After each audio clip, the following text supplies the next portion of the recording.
Primer manual de servicios, grupo de cuarto y quinto paso. El 9 de julio de 1989, a la edad de 21 años, llegué a Alcohólicos Anónimos al grupo Los Insurgentes, el cual está ubicado en Coahuila e Insurgentes en el cuarto piso en la colonia Roma de la Ciudad de México. Cuando cumplí un año en la agrupación, hice un inventario de la manera tradicional. Mi padrino Rubén me dictó unas preguntas, las cuales contesté en mi casa en una libreta. Me tardé aproximadamente 20 días en contestar. Situación bastante incómoda, ya que incluso a pesar de que según yo escondía bien la libreta, le encontró la persona que era mi esposa en ese tiempo, lo cual fue por demás vergonzoso y humillante. Pero terminé de escribir, por lo que para el quinto paso me citó mi padrino en un café que estaba en la parte posterior de Sears Insurgentes. Como se podrán imaginar, la confesión con las emociones que esto implica en un lugar de esa índole fue más incómodo, totalmente absurdo. El que tiene necesidad no condiciona, y ese inventario se realizó con honestidad de mi parte. Buena intención de mi padrino Rubén, pero el resultado no fue el esperado. Hoy entiendo que a pesar de que la intención sea buena y la gente esté dispuesta, si no se realizan las cosas como deben de ser, el resultado puede ser decepcionante. A principios de 1991, un compañero fue al grupo Insurgentes a decirnos que en un grupo de las calles de Sullivan, entre paréntesis Grupo Anzures, calle M o Campo 282, estaban dando juntas de preparación para una experiencia de cuarto y quinto paso y decidimos ir. El grupo tenía una salita de forma triangular que resultaba insuficiente para las 27 personas que tomábamos las juntas de preparación. Quien daba las juntas era el compañero Ignacio Q., sentado en la coordinación y con aproximadamente 7 libros de AA, los cuales los ponía en fila y manejaba de manera magistral, leyendo partes, desglosando, dando su experiencia, anécdotas y uno que otro chascarrillo. Daba la junta interesante y amena. Esa era la junta número 5. Cuando fuimos a la sexta junta, nos encontramos con que ya no nos permitieron el acceso al grupo. Nos habían corrido, ya que decían que esas juntas de preparación para la experiencia no estaban en los lineamientos de AA. En ese entonces yo era el tesorero del grupo Los Insurgentes, y los compañeros que iban conmigo eran el resto de la mesa de servicio, por lo que tomamos la decisión de irnos al grupo Los Insurgentes para continuar con el trabajo. La sexta y séptima junta se dio en Los Insurgentes, y de ahí salimos para la experiencia que se realizó en Cuernavaca, en una plaza comercial que estaba desocupada, de nombre Plaza Pericón. Esta era la primera experiencia espiritual que se realizaba. El compañero Nacho Q. nos dijo que él y su padrino estaban en Milpa Alta estudiando la literatura, y algo les dio la visión de la experiencia casi tal como conocemos hoy día. Diseñaron la forma de trabajo, la guía de apadrinamiento y las preguntas, pero el viejo Sabino nunca salió de Milpa Alta. Nacho fue quien tomó la estafeta y fue la punta de lanza de todo este movimiento que quiso Dios que naciera en el grupo Los Insurgentes. Hoy día este grupo sigue siendo un grupo tradicional, y la membresía que milita en él es gente nueva que nada sabe que ese grupo fue la cuna de lo que para nosotros los cuartopaseros es tan importante. La cita fue a las 5 y los microbuses salieron casi a las 7. Nacho coordinó la experiencia siendo el responsable de todo. La única hincada que se hacía era cuando el escribiente quemaba sus hojas para dar gracias al padrino. El padrino que me había tocado lógicamente no había escrito, ya que esa era la primera experiencia. En el momento de la hincada me dijo: dicen que después de esto ya solo se va a depender de Dios, pero yo no creo. Sin decir más se fue a dormir y me quedé hincado con mis hojas en la mano. Bastante encabronado me paré y fui a buscar a Nacho, que estaba apadrinando a Ernesto, y le dije que me había entregado de lleno para que el padrino me saliera con eso. Él me preguntó: ¿y tus hojas?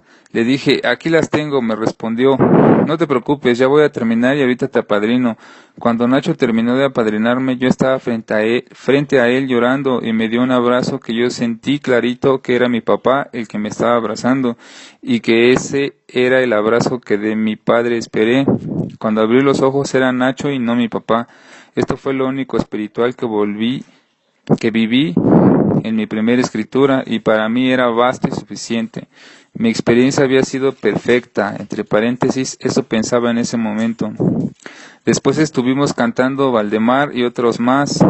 Cuando cantamos Paloma Negra, una señora entrada en años que estaba ahí nos dijo, esa canción me la compuso mi esposo. Y era verdad, ella había sido esposa de ese compositor. Esta señora no era alcohólica, con lo cual queda testimonio que desde el primer momento de la experiencia la vivieron personas no alcohólicas. De regreso al grupo que no abría los domingos porque estaba en un edificio de oficinas que no abren el domingo, con ansiedad esperamos hasta el lunes para desde tribuna platicar lo que habíamos vivido, dando de esta manera nuestro testimonio. La intención de platicar lo vivido era para que los que no habían ido se motivaran a vivirla. Las juntas de preparación se siguieron dando en la salita anexa en el grupo y la experiencia era el tema a discutir entre los AA de la zona, ya que se acostumbraba al terminar la junta ir al café que podía ser el Jack's en Baja California o el Sanborns en Aguascalientes, esquina Insurgentes. Ahí nos reuníamos los alcohólicos de varios grupos normalmente hasta altas horas de la noche. La experiencia se convirtió en todo un escándalo porque miembros del Grupo Valle de México, que habían sido en su momento fundadores de los insurgentes, estaban en contra de la experiencia y nos llamaban los locos de Cuernavaca, pero también había quien nos apoyaba. Al principio se presentaron dificultades, por ejemplo, un compañero de nombre Hugo, de aproximadamente 25 años, estaba tan emocionado que al ir a hacer una reparación de daños con una exnovia, en la carretera chocó y se mató. Era de esas cosas que se valían para atacar la experiencia, pero finalmente nosotros éramos la mesa de servicio del grupo y decidimos que esto seguiría. Sin poder evitar las confrontaciones, que eran bastante fuertes, a la junta de la noche, que era a las 7 p.m., llegaban alcohólicos, compañeros de tiempo y terapia de alto calibre, por lo que miembros que apoyaban la experiencia corrían, pero Nacho Q siempre se quedaba para escucharlos. Los pasábamos al tribunal y al final y les decía, mientras la mesa de servicio nos siga debitando, nos quedamos. Por cierto, los esperamos mañana a la junta de preparación. Nacho nunca se amedrentó, siempre dio la cara. Una noche, estando yo presente, sentado del lado derecho de un compañero de mucho dinero, le dijo, mira Nacho, esto es algo muy grande, vamos a institucionalizarlo, construyo unas instalaciones bien hechas en Cuernavaca y tú te vas de director con un buen sueldo. Nacho sonrió y contestó, deja las cosas como están, lo que mueve esto no es el dinero. Enseguida se volteó a mí y me dijo, ¿qué ahijado, me invitas un café? Hasta la cena, le contesté. Por eso, recientemente que un compañero ampuloso y mal agradecido me dijo que lo que movía a Nacho era el dinero, simplemente me reí. En los insurgentes fue donde Nacho conoció a la que después sería su pareja, Silvia. El fracaso es huérfano y el éxito tiene muchos padres, pero yo vi y me consta que Nacho Q fue la persona que Dios escogió para ser el primer líder de esto. Al tiempo he visto que Dios reparte entre distintas personas su gracia y no le da todo a un solo hombre para que no se enloquezca. Sí, así hay compañeros que se vanaglorian de lo grande que es su grupo y de una manera burdamente, que ellos son los que lo llenan, a pesar que dicen saber que si su grupo está lleno es únicamente por la gracia de Dios, creen que ellos son los únicos a los que Dios les puede otorgar una dádiva y soberbia, tienen siempre argumentos de buena fe para demeritar lo que Dios le da a otro. Si el compañero Nacho no se hubiera diluido en el tiempo, ya lo hubieran hecho el Papa de los grupos con los padrinos todopoderosos que hay. Es más que suficiente. En los insurgentes se dieron las primeras 7 experiencias, siendo las 2 últimas en una casa de Tepoztlán. Después que terminó nuestro periodo de servicio, se tuvo que mover la experiencia de los insurgentes al taller mecánico de la compañera Luz María, otros, entre ellos yo, a los sótanos de la casa del compañero Samuel D., en la colonia Roma, sin dejar de militar en los insurgentes. Hubo incluso quien abrió su consultoría matrimonial a pesar de estar divorciado. No es novedad que el alcohólico se equivoque. A finales del 92 se funda el Grupo Centro, grupo que yo pensaba era específico de cuarto y quinto paso, pero ellos lo consideran un grupo tradicional y solo alcohólicos pueden vivir la experiencia ahí. El programa de Alcohólicos Anónimos ha dado tanto fruto que los anexos, los grupos 24 horas y ahora los grupos de cuarto y quinto paso somos consecuencia de los grupos tradicionales. Algunos alcohólicos puros dicen que no pertenecemos a AA, pero se sienten con la autoridad de evaluarnos. No lo entiendo. En ese tiempo no se hacía oración en las juntas de preparación, ni en el trabajo de hacienda, ni durante la escritura, y no había capilla. Me dijo padrino, estoy viendo a Jesús. En ese entonces le mostraba la hoja blanca al ahijado y se le decía, así quedó tu alma, de ti depende mantenerla blanca o volver a escribir chingaderas. Ese era el único significado, por lo que cuando me dijo que estaba viendo a Jesús pensé que era porque estaba muy motivado, pero no entendí la magnitud de lo que estaba viviendo. Los escribientes no pagaban, decíamos que ellos no sabían a lo que iban, pero los que ya lo habíamos vivido, sí, y teníamos la obligación de sufragar la experiencia.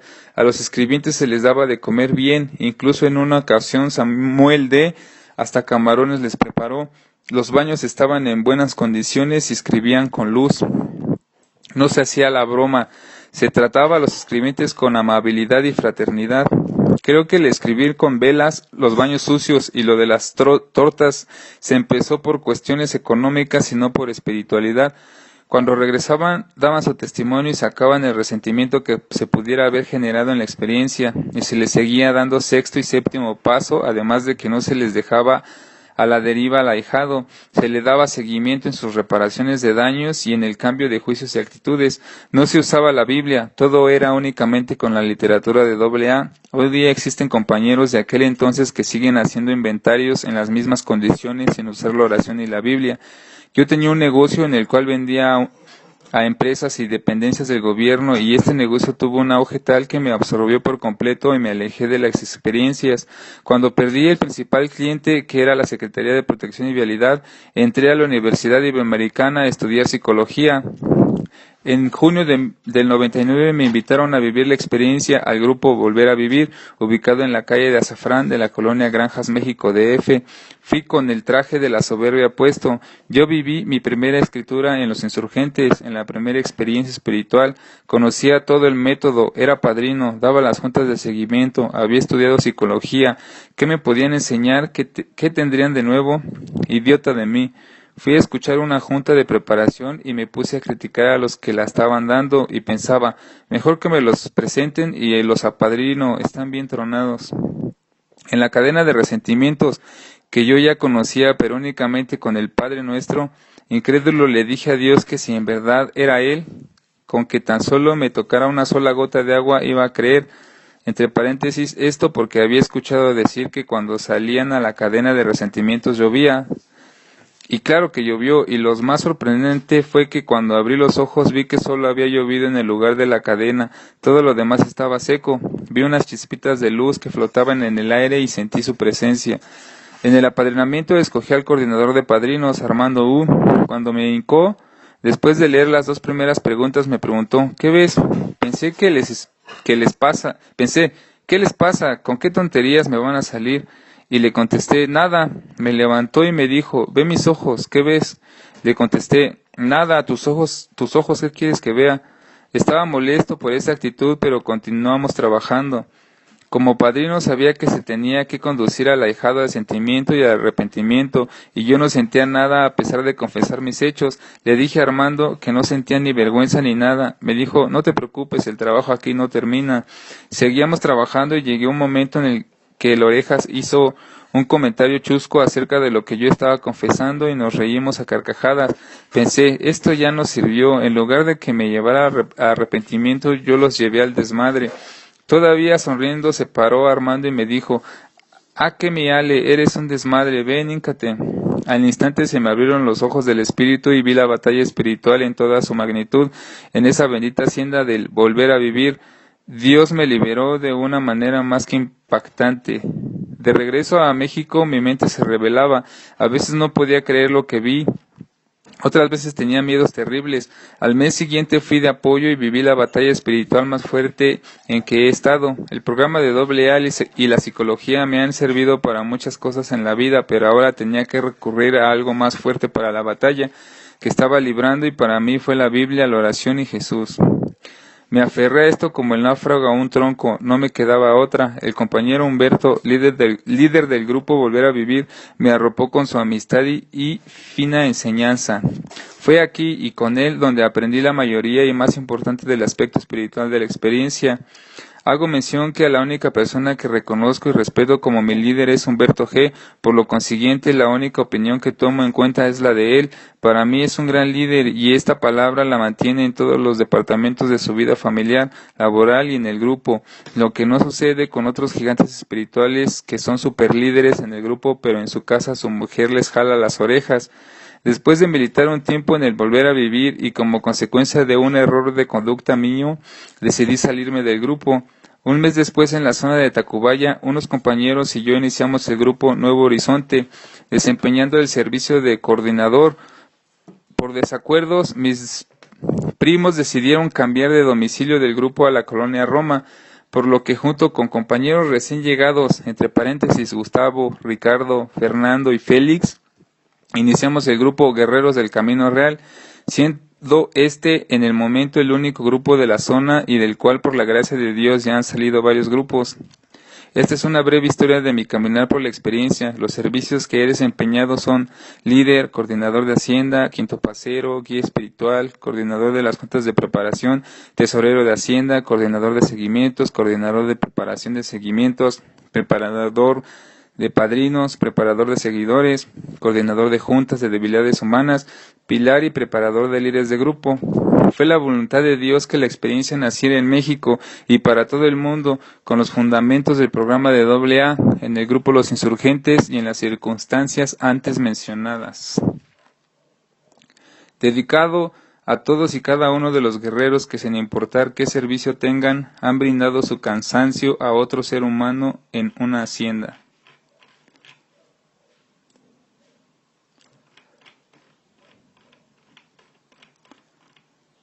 Número 1. Líder de grupo. Requisitos. Que sea hombre. Es la persona que de preferencia tenga liderazgo nato, aquel que tiene poder de convocatoria, que cuando voltea sobre su hombro normalmente tiene a alguien al lado. Es la punta de lanza del movimiento en la formación del grupo y tiene la mayor experiencia posible en los grupos de cuarto y quinto paso, además de contar con buena reputación de avance dentro del programa. En el momento de elección del líder, los fundadores del grupo, que posteriormente serán los pilares o responsables, hacen una cadena pidiendo la presencia de Dios y pidiéndole que se haga su voluntad en la elección del líder. Cada uno de los fundadores anotan el nombre de la persona que ellos quieren de líder y el papelito se deposita en la urna y en el conteo final la persona que tenga mayor votación es el nuevo líder. Una vez nombrado el líder, no podrá ser depuesto a pesar que llegue al grupo gente con mayor experiencia, sabiduría o dinero. Esta gente, si en verdad tiene experiencia, sabrá respetar y obedecer la autoridad puesta por Dios. Después de esto se nombran los pilares o responsables de grupo, que pueden ser 4 mínimo, 12 máximo. Se escriben las autonomías del grupo y dentro de estas autonomías anotan bajo cuáles faltas el líder puede ser depuesto por la mesa de pilares o responsables. Previa junta de discusión, estando presente el líder, nunca se podrá juzgar a nadie en ausencia. Definida la mesa de responsables, se escoge la mesa de servicio, en cuya elección el líder tiene la opción de escoger los servidores, él de acuerdo con los pilares o al sombrero. Derechos del líder.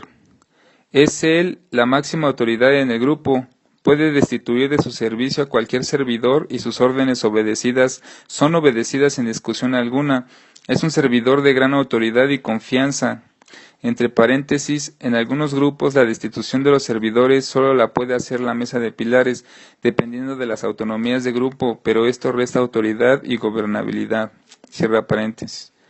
Aun cuando la decisión del líder sea equivocada, tendrá que ser obedecida, ya que cuando la gente obedece, Dios convierte ese error en acierto, pero por el contrario, cuando la gente se rebela a la autoridad, es traición, exactamente lo que el diablo hizo, por lo que en estos grupos debe de cuidarse mucho la lealtad. Lo contrario de esto es división, una de las mejores armas del enemigo, entre paréntesis, Epístola a Tito 3:10. Al hombre que cause divisiones, después de una u otra amonestación, deséchalo, sabiendo que tal se ha pervertido. El líder tiene jerarquía para dirigir los destinos del grupo, así como sus acciones y no acciones. Se le respeta y continuamente en las oraciones se le pide a Dios por él, pidiéndole de sabiduría, poder, autoridad y principalmente la unción del líder. Designa coordinadores de juntas, comisiones de comportamiento, servidores, decisiones de aniversario. La autonomía del grupo y el desempeño del líder le dan la identidad y forma de trabajo al grupo. Es decisión de él consultar o no con la mesa de servicio o de responsables. En la hacienda el líder se diluye para que el coordinador pueda realizar su trabajo, pero sin perder su lugar de líder, y está presto para aconsejar al coordinador de hacienda. No puede destituir al coordinador de hacienda en la hacienda, a menos que éste cometa una falta muy grave. Pero de regreso al grupo lo puede destituir en la junta de servidores, estando presente el coordinador y dándole las razones de su decisión. Es muy recomendable no cambiar de servidores de jerarquía frecuentemente, ya que se pierde continuidad en el trabajo, además que la experiencia de trabajo es valorada en estos grupos. Cuando el líder escoja a sus servidores, debe tomar en cuenta quién puede hacer mejor el servicio más que quién le cae mejor. Obligaciones: asistir casi todos los días al grupo, llegar temprano, en especial los días de juntas de preparación, lógicamente no faltar a la hacienda a menos que sea por causas importantes, enseñar a sus servidores en cada servicio, entre paréntesis, coordinador de hacienda, tesorero de hacienda y de grupo, guía espiritual, preparadores, encargado de sala, papelería, coordinadores de juntas ordinarias y extraordinarias, cafeteros, quintopaceros, etc. Es obligación de él que todo servidor conozca los derechos y obligaciones, así como el correcto desempeño de su servicio, que sepan en dónde empieza y dónde termina su servicio y bajo la autoridad de quién están, sabiendo que no se puede regañar a quien no se le ha enseñado. Obligaciones con el coordinador de Hacienda. Tendrá que enseñar al detalle este servicio al nuevo coordinador de Hacienda. Estará al pendiente del estado emocional del coordinador, se abre paréntesis, si anda bien o mal, cierra paréntesis, y en su caso mandarlo a que se apadrine frecuentemente. Dedicarle el tiempo necesario en el grupo, puliendo cada vez más la coordinación de Hacienda. Obligaciones con el guía espiritual. Enseñar el servicio al detalle, cuidando que no malentienda su servicio y se convierta en fanático. Enseñarle que el servicio espiritual, entre más sencillo y genuino mejor. Checar frecuentemente su servicio y en caso que el guía se desvíe, encauzarlo nuevamente. Fijarle el horario de llegada al grupo los días de las juntas de preparación. Estar al pendiente en las cadenas de la hacienda para que en caso que se atore o se le vaya la voz, el líder entre al quite. Enseñarle todas y cada una de las cadenas, enseñándole las pausas, los tonos y concientizándolo de la importancia de que su servicio sea bien realizado, supervisado, que no haga cadenas maratónicas sino mesuradas. Obligaciones con el tesorero de Hacienda. Enseñarle y explicarle cómo quiere que se realice el servicio, marcándole los puntos finos de importancia de este servicio, estar informado constantemente cómo va la recaudación de fondos, estar informado si se está al corriente o no de todos los pagos como hacienda, autobuses, agua, gas, etc. Apoyarlo en el desempeño del servicio cuando se requiera, entre paréntesis, en caso que la recaudación esté baja y la experiencia próxima, cuando algún apoyo no obedezca las indicaciones del tesorero de Hacienda, etc. Estar informado en las juntas de preparación cuando escribientes están anotados y cuántos faltan a las juntas. Obligaciones con el servicio de papelería.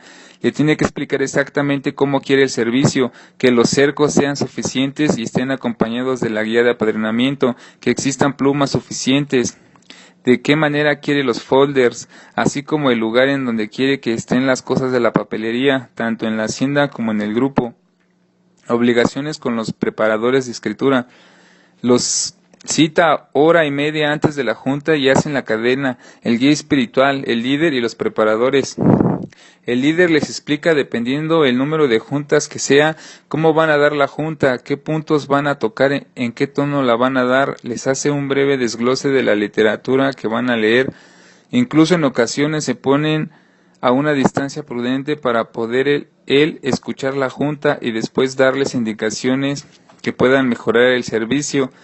Si así lo quiere, manda a unos apoyos a la parte posterior de la sala cuando se está dando la junta de preparación para que estén en oración pidiendo por los preparadores y aprendan cómo se da una junta de preparación. Estas personas en el futuro pueden ser preparadores. Obligaciones con el quinto pasero. Cuando le da el servicio tiene una plática profunda con él, entendiendo por plática profunda el desglose del quinto paso, indicándole qué hechos de su vida puede compartir en cada párrafo, por lo que dentro de esta plática el quinto pasero le contará parte de su vida al líder sin ser esto un apadrinamiento, simplemente una plática profunda para que el líder le indique la esencia del quinto paso, lectura del párrafo y los hechos acorde al párrafo con voz clara y entendible, practicando la lectura para que no se atore, que la lea cuantas veces sea necesario. Ensayará la entrada y el desglose del quinto paso con el líder, incluso la presentación del coordinador de Hacienda. Un buen quinto pasero es un futuro coordinador de Hacienda. Obligaciones con el tesorero de grupo. Estará al pendiente que los pagos de renta, luz, agua, etcétera, estén al corriente y que los ingresos y egresos correspondan. Le pedirá un informe mensual de las finanzas. Obligaciones con el cafetero.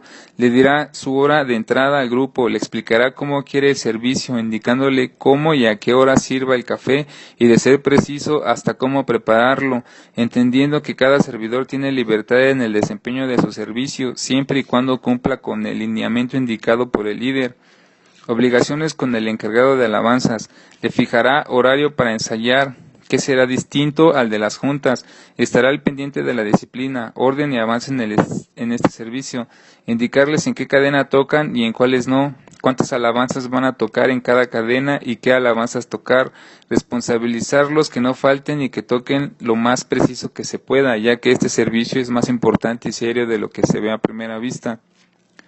Obligaciones con el encargado de la sala. Le dirá cómo trate a los apoyos y a los escribientes, le explicará al detalle el ritmo de la sala, cuándo y cómo se dan los atorones, los tiempos de cada situación en la sala, qué hacer en los posibles problemas que se presenten en la sala, cuando un escribiente se quiere ir de la hacienda, cuando se enferma alguien, etc. ¿En qué otro servidor se puede apoyar? Y la manera en que se tiene que conducir con el coordinador de Hacienda, el tesorero de Hacienda, entre paréntesis, cuando el tesorero de Hacienda requiere de apoyos y los toma de la sala para ir por leña, agua, pan, etcétera, cierra paréntesis, y el guía espiritual, abre paréntesis, la manera en que se coordinarán para las cadenas, cierra paréntesis. Obligaciones con el encargado de avanzada.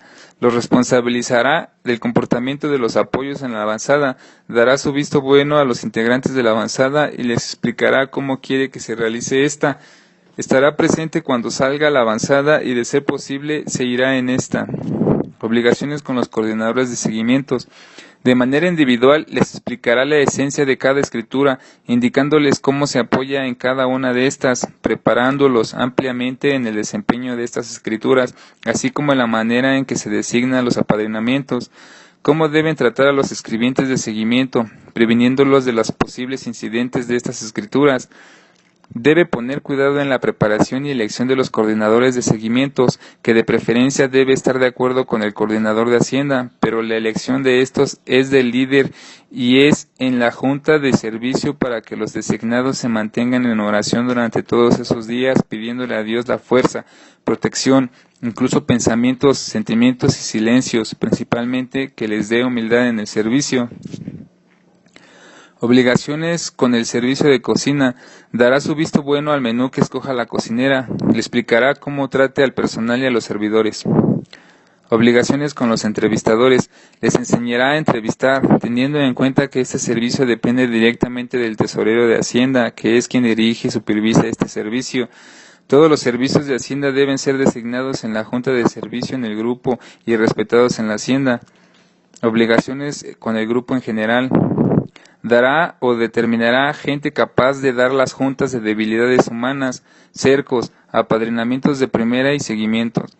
Designará personal para enseñar el apoyo en la hacienda, la preparación de los orejas y los futuros padrinos. nombrará a las personas que coordinen las juntas de testimonios, nombrará a los comités de compartimientos, aniversario. Será la punta de lanza en avanzadas para la mejora de la hacienda. Se aconseja que el martes siguiente del regreso de la hacienda se realice junta de trabajo para corregir errores, y esta junta, así como todas las de servicio de importancia, serán coordinadas por él, incluyendo las de pilares o responsables. Es obligación del líder que los servicios se desempeñen no únicamente bien, sino supremamente bien. Cuando algún miembro del grupo cometa alguna falta, el líder puede imponer la sanción, y si la falta es grave o incumbe a algún familiar del líder, esta sanción puede ser determinada por la mesa de responsables o pilares, teniendo en cuenta que tendrá que ser en presencia del afectado. La mayoría de las decisiones con referencia a los destinos de grupo son responsabilidad del líder, quien se podrá apoyar en su mesa de servicio o de pilares, si él así lo desea. Cuando algún servidor o miembro de importancia está evidentemente en disturbios emocionales, el líder lo puede canalizar y apadrinarse o a escritura. Si el servidor no quiere, se le respeta, pero se le retira el servicio que tiene. El líder deberá tener un apadrino en el grupo independientemente si tiene otro fuera del grupo. Por ser un servicio de gran envergadura, el líder tiene que sanear sus emociones frecuentemente. Por soberbia o miedo, en ocasiones el líder no quiere tener padrino en el grupo, siendo esto peligroso para todo el grupo porque se pierde la mesura y la honestidad. La persona que apadrine al líder tiene que tener presente que su compromiso es con Dios antes que con el líder, por lo que tendrá que tratarlo con verdad y no con lisonja o adulación. Los errores más estúpidos de los líderes, principalmente de los encumbrados, es que no tienen quien les hable con la verdad, se rodean de lisonjeros. Un buen líder enriquece con su sabiduría y experiencia a los integrantes del grupo. Un mal líder se sirve para su provecho de los integrantes del grupo. El líder tiene que recordar también que su compromiso es con Dios antes que con los hombres. Si el líder, por tener contenta a la gente, falla los principios espirituales, estará detentando mal su autoridad y repercute en debilidad. En cambio, si sus decisiones son buscando el agrado de Dios, aun cuando esto moleste a la mayoría, se verá reflejado en gran poder y autoridad respaldada por Dios. Periodo de servicio vitalicio, a menos que el líder incurra en una falta muy grave, estipulada en las autonomías del grupo, o que él decline el servicio. Si él declina el servicio, no podrá retomarlo una vez nombrada a otra persona. Jerarquía. Él es la más alta jerarquía dentro del grupo. En caso que el líder cometa una falta extremadamente grave y que esté estipulada dentro de las autonomías, únicamente la Junta de Pilares lo podrá destituir con mínimo el 70% de la votación y en presencia del líder, previa discusión del tema. Una de las diferencias de un grupo de cuarto paso y uno tradicional es que en los de cuarto y quinto paso sí hay jerarquías. Si algún miembro no está de acuerdo, siempre tendrá la opción de un grupo tradicional. En caso de enfermedad o problemas graves que tenga que ausentarse el líder temporalmente, el coordinador de hacienda ocupará su lugar, en lo que la mesa de pilares determina un suplente hasta que el líder pueda ocupar su lugar nuevamente. El objetivo principal del grupo es que el que está bebiendo o drogándose viva su experiencia espiritual, y el líder debe velar porque esto se cumpla.